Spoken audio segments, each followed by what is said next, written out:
Урматтуу мекендештер, висцералдык массажды көп сурайсыздар. Демек дагы бир жолу толугураак түшүндүрүп коеюн.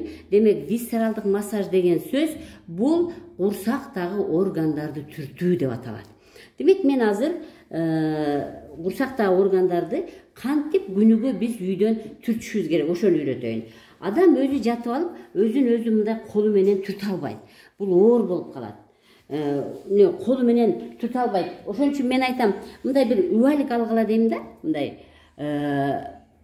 манты жасаган, пилмен жасаган мындай убалик алгыла да, мына примерно мына убалик деп элестеткиле дагы, ушуну коюп, ушу менен массаж жасагыла. Мына азыр биз бул келген эжекебиздин ичинен баштайлы. Демек, эмнеге биз курсактагы органдарды басабыз? Курсактагы органдын мээси, курсак мээси деп бул өт эсептелинет. Өт, караңыздар, мен мынтип бергем. Киндиктен 2 эл жогору, киндиктен 2 эл оң жака, экөөнүн кесилишкен точкасы өт башкычасынан чыккан трубка келип ичеге куйган жер, ушул өт башкычасынын трубканын келип ичеге куйган жери кызарып шишип калат. Биз ошол жерди күнүгө ошол жерди массаж жасашыбыз керек. Демек, колуңар менен түртө албайсыңар, колдун күчү жетпейт жаткан абалда, демек силер мындай бир убаликти аласыңар дагы, ошол убалик менен кааласаңар мынтип басып турасыңар. Мына урдубу эжеке? Урбады, значит, урганга чейин мынтип басып, ошол жерди кармап турасыңар. Эми эң жакшысы чем кармап тургандан көрө мынтип мындай кылып кыймылдаткан жакшы да. Жыгачты кармап алып туруп мынтип кааласаңар сааттын жебесине тетири, кааласаңар сааттын жебеси менен тияка бияка 1 минутта ушул точканы басып туруш керек. Бул биринчи точка болуп эсептелинет. Эми экинчи точка бул ушул кабырга, караңыздар. Кабырганын ичинде боор жайгашкан. Мына ошол боордун түбүндө жайгашкан өт башкычасынын трубкасы мындай келет дедим. Ушул биз трубка келип ичеге куйган жерин бастык. Эми биз ошол трубканы басабыз. Мына. Орудубу? Демек, ушул жерде кааласак басып турат экенбиз күч менен. Кааласак, мына. Кайсыны силерге жакшыраак жакса, ошонусун жасагыла. Кааласаңар биринчи күндөрү басып турушуңар мүмкүн. Кийин уже бара-бара мынтип кааласаңар сааттын жебесине тетири, кааласаңар сааттын жебеси менен мынтип басып турасыңар. Бул экинчи точка кетти. Эми үчүнчү точка бул мыногу эки кабырга ортосунда жайгашкан ашказанды дагы биз массаж жасашыбыз керек. Аны деле мынакей кааласаңар басып турасыңар, кааласаңар түртөсүңөр.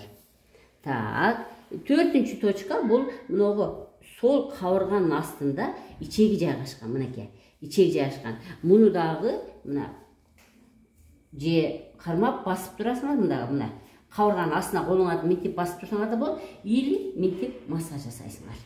Ошол өзүңөр карап көрөсүңөр. Мүмкүн могу жерди бассаңар ооруйт, мүмкүн бул жерди бассаңар ооруйт. Демек биздин максат ушул кабырга, сол кабырга астындагы ичегини түрткүлөө экен да. Ушуну биз түрткүлөйт экенбиз. Андан кийинки точка бул мыногу мен чат деп коет, чат жагыбыз деп коем мыногу жамбаш сөөктүн жаны.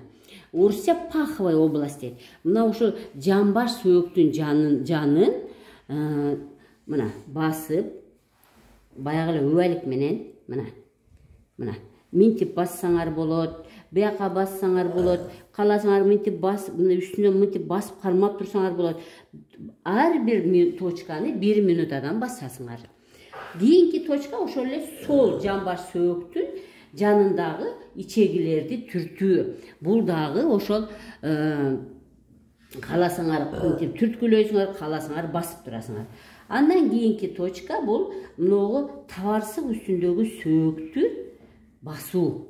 Мына сөөктүн үстүн басуу. Значит, эжекебиздин ашказан менен пищевод, кулкундун ортосундагы сфинктер деп коет да, ашказан менен кулкундун ортосундагы ачып жаап турган дарбаза жакшы иштебеген үчүн мен ичегилерди түртүп койсом, ашказандагы воздух оозунан чыгып атат. Мына ошон үчүн кекирип атат. Демек, көбүрөөк могу жерде массаж жасаш керек. Көбүрөөк ашказандын кызарганын кетирсек, анан кекирбей калат. Так, демек, кийинки точка бул табарсык үстүндөгү точка экен. Анан кийинки бул киндик болуп саналат. Мына, кааласаңар киндиктин үстүн мынтип бурагыла, бияка бурагыла, кааласаңар басып тургула. Анан дополнительно киндиктин эки жанын сөзсүз басып коюу керек.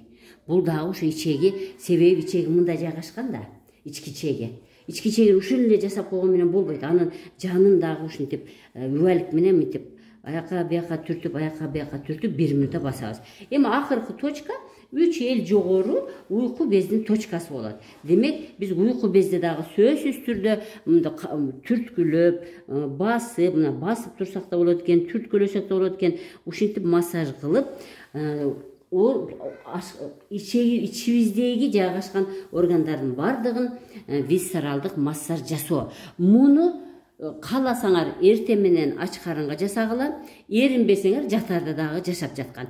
Албетте 2 маал жасап коюш бул организмге чоң жардам берүү деп аталат. Анын эми убактыңар жок болсо, албетте сөзсүз түрдө эртең менен жасаш керек.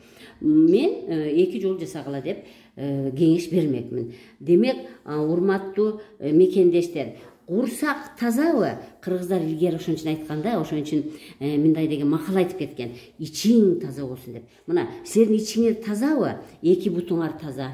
Ичиңер тазабы? 2 колуңар таза. Ичиңер тазабы? Өпкө жүрөк таза. Ичиңер тазабы? Мээңер таза.